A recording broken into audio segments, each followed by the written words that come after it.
What is up, YouTube's Mountain Man Magic? And Wizards announced a new Eternal non-rotating format, which I was excited about, but also pretty confused. Because we just announced, or recently announced, another Eternal non-rotating format. Not to say I'm negative about the format, it just caught me off guard because we just had another Eternal format announced with Historic. So Wizards is pioneering Eternal formats in a historic manner by announcing two of them in the same year. That's unprecedented. Anyway, I'm going to talk about the three things that I'm really excited for in regards to Pioneer, the three things I'm not so excited or more hesitant about, and then hopefully keep it to three rambling thoughts about it as well. Let's get into it.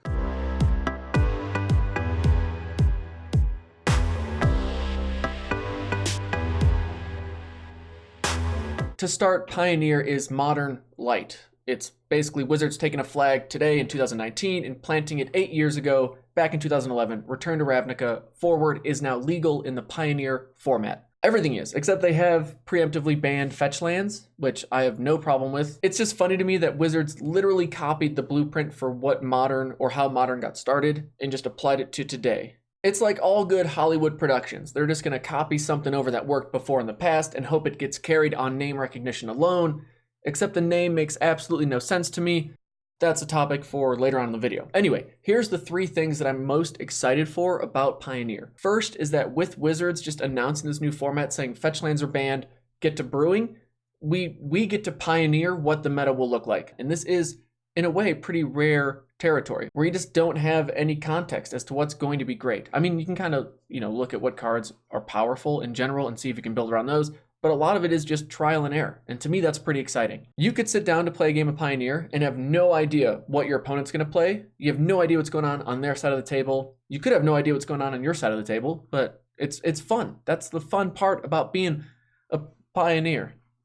That's terrible. My second point is I love seeing how pumped up people are, at least on all the online posts I've seen, how pumped up people are for this format. It seems that of all the formats that have been announced lately with Brawl, Historic, and now Pioneer, just in this year, last 2 years alone, this has had by far the best reception, where people seem jazzed about it. They're brewing up decks, they're just talking about it, they're excited about Pioneer. If this format gets the community engaged, gets people playing more Magic, gets us more events to play Magic at, I'm all for it. I don't know how you could not be for it. And to run with that, the other thing that I'm pretty excited about is that Pioneer just adds longevity and playability to cards that, once they rotate out of Standard, don't really cut it.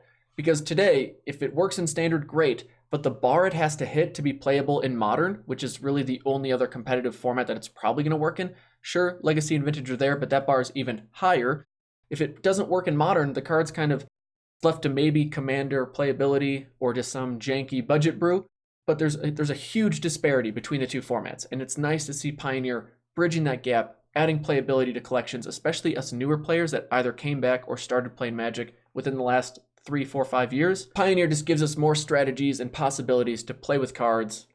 Again, big fan of that. That's why it's in my top 3. I guess I have a fourth point. You can call me crazy here, but I'm actually excited to maybe draft an older set. Before, there was really not much of a reason for it, and I think a lot of LGSs probably have boxes or packs just lying around that are collecting dust that probably aren't going to be opened anytime soon or in a rather rapid fashion. So if it gets people wanting to sit down and say, hey, let's just draft Return to Ravnica, let's draft Khans of Tarkir, let's draft anything that may have some Pioneer playability in it as well, that just gives us additional incentive to maybe start cracking product that would just sit around not doing much. Would you be into doing drafts? Would you like a throwback type of event like that? If your LGS put it on and said, hey, we're going to draft, maybe not Dragon's Maze, but, other sets, would that be interesting to you? I'm into it. I'd draft literally anything. Even if I have no idea what's going on in the set, that if anything makes it better, because you just get a whole new experience. That was a convenient segue to speak about events. And this brings me up to my first point that I'm kind of hesitant about. And it has to do with, I guess my first hesitation is, what is Wizards' support going to be in regards to running events for Pioneer? We've seen the last two formats, Brawl and Historic, at least upon release,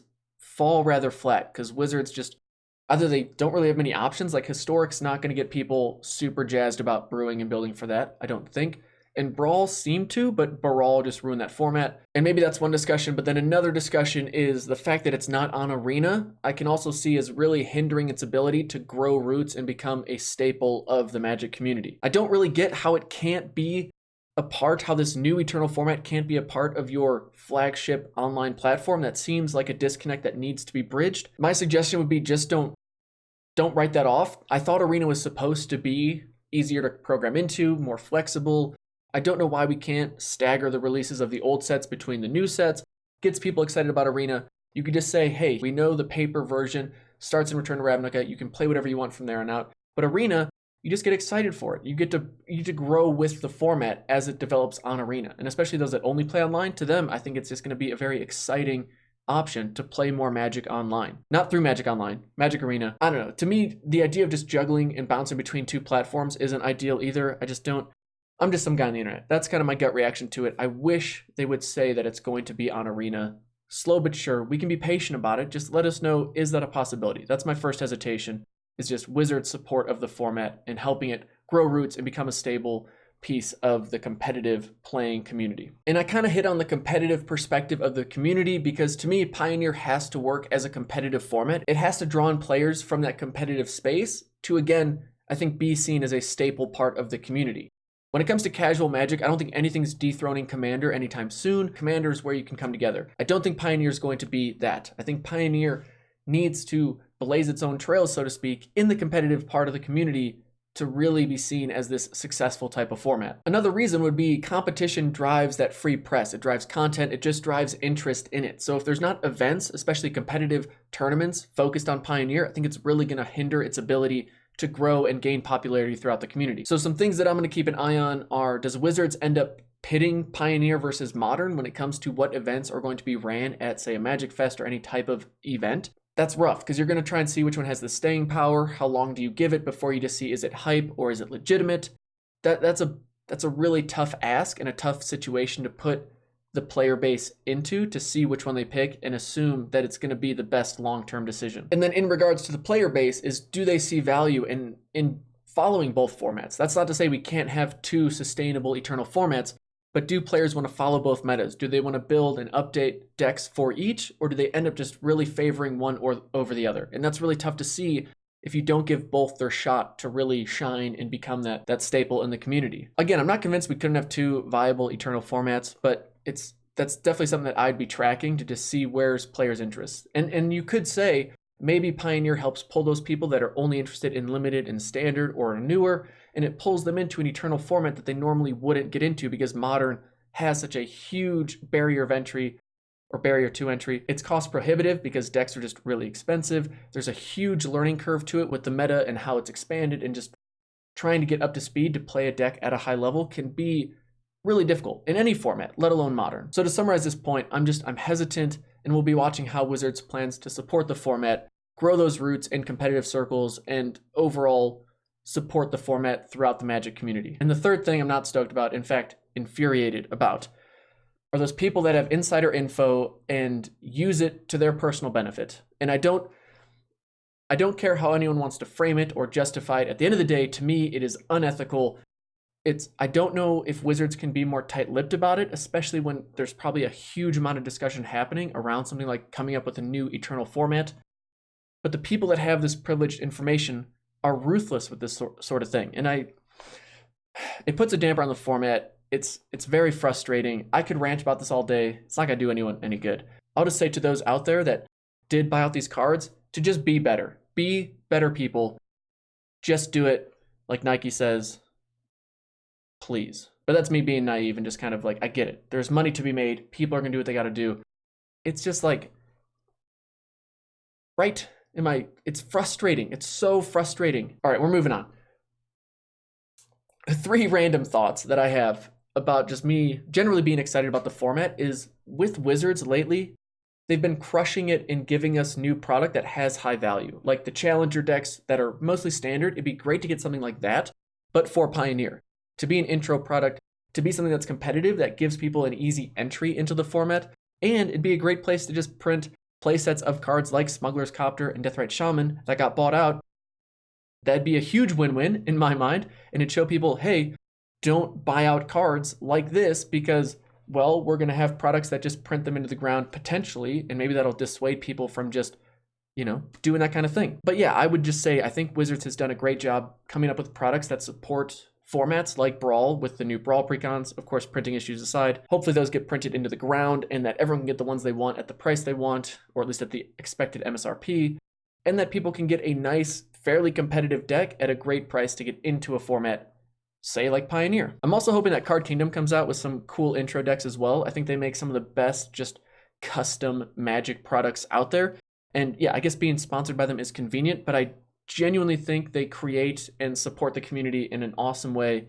And hopefully Card Kingdom comes out with some sweet Pioneer decks that can get you into the format and have a good time. Another random thought is, yeah, I just think it's funny that Wizards literally copy and pasted the format for Modern to make Modern 2.0 and Pioneer. I just want to say again that I think it should be Historic. Historic and Pioneer should merge. Wizards should really take a step back and just talk about their plan for how they're going to roll back the development in Arena to whatever set they need to. If it's all the way to Return to Ravnica and incorporate the whole format into Arena, that would be fantastic. Why not? But my other kind of random thought is every 8 years, are we going to get a new Eternal format? Is it more like we have Standard and now this almost becomes Standard 2.0, where every 8 years we rotate in a new Eternal format? If we end up seeing that competitively, Wizards is just going to throw its weight behind whatever the newest version is. To me, then we don't really have an Eternal format. If an Eternal format rotates every 8 years, it's not very eternal. Now is it? It's an 8-year rotating format. It's semi-eternal. Kind of. Not really. Not even. Nope. And lastly, the name Pioneer. Right? I don't even know what Frontier is, but it makes me think of that. And my only knowledge of Frontier is that it's largely a format that has flopped. And I've had people try to explain it to me. I've just immediately lost interest in it because I know no one around us plays it. It's like, that's a bad connotation to connect to. There's no intuitive line to what Pioneer encompasses as a Magic format. I don't get that process. There has to be a better way to go about naming these formats. Like Historic sounds leagues older than Modern or Pioneer. Right? If anything, Modern sounds like the newest version of whatever format we're about to play, and it's the oldest. And Pioneer sounds like it's one where I have to play one of every color, and I can't have cards with the same number of vowels in them because, for whatever reason, that would be a bigger flavor win to me than just saying it starts at Return to Ravnica and build a deck. It's painful trying to find a connection as to what the name is and what the format actually encompasses. I could probably rant about that as well, and just how that just doesn't make sense to me, but that's really all I got. I'd love to know your thoughts on Pioneer. What are your favorite things or least favorite things about the format? What are you excited about? Do you have any decks that you're brewing? Are there any spicy brews you'd like me to do a deck tech on? I'm always interested in making more deck techs, and I think Pioneer could be a really fun brewing space for that. So let me know if you have any ideas there. But with that, I really appreciate you watching. Thank you so much to my patrons. Y'all, I can't say it enough. Y'all are awesome. Thank you so much. Your support really helps, really means a lot. Thank you to Card Kingdom for sponsoring the channel. It's a phenomenal organization. They've just done an incredible thing with serious fun. If y'all didn't check that out, go check out the VODs. Stay up to date with that, and especially next year when they do it. I hope this thing grows every year. I'd of course love to be a part of it in any way I can. With me being a new affiliate with Card Kingdom, I haven't really had a chance to kind of jump on board and help spread the word about that as much as I would have liked. But next year, most definitely, Card Kingdom, you're awesome. Can't say that enough either. So thank you all for watching. We'll see you in the next video. Take it easy. Peace.